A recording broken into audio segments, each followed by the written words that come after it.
She asks her friend what she is doing there, and Priscilla replies that she is waiting for Igor. Lola then continues, asking if it's the same Igor from before, that same guy she met. Priscilla confirms that it's the same one and that he's now her fiancé, and shows off her engagement ring. Her friend then sees the ring and doesn't like what she sees, says that Priscilla deserves better. The bride then says that she doesn't care about these things, that what matters to her is the love and feeling he has for her. Lola then cuts off her friend's speech, saying she is also engaged, and showing her ring, saying that her fiancé works in that place and is a director. Lola then takes her friend's hand and compares the two rings, showing the difference in status. Priscilla is happy for Lola and says that her ring is actually very beautiful. Once again Lola cuts off her friend's speech, saying that maybe someday she will have one as beautiful as that. Priscilla says that her fiancé has made a promise that he will give a better ring as soon as he is promoted in the service, and that she believes he will actually present her with a better ring. Lola incredulously asks if Priscilla really believes this, saying that she is still the same silly as always, and telling her to wake up, to look for something else for her life, saying that her fiancé can never give her anything, that he is poor, who still believes that he will be something within the company.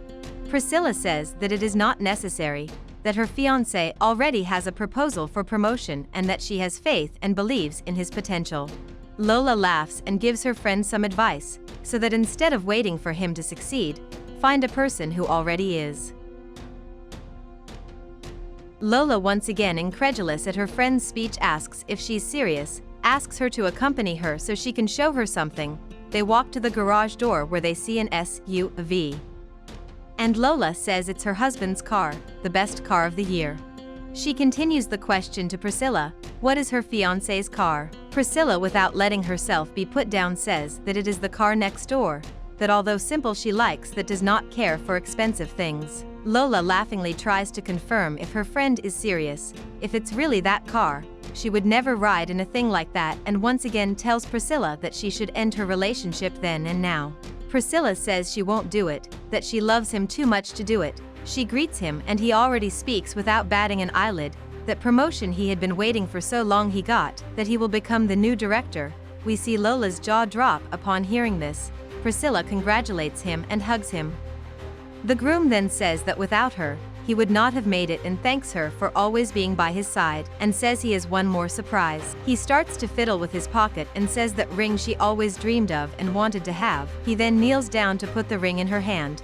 Priscilla doesn't believe it and says she was happy with the ring he had already given her. Igor says he knows, but that is the ring she always wanted, and that will fulfill all her dreams now. Priscilla, still not believing, continues to thank her fiancé and hugs him. He then says that now he will be able to give. Her fiancé goes on and asks if she remembers the college car. He then shows her a car key and Priscilla gets all excited about it, says she was happy with the other one too.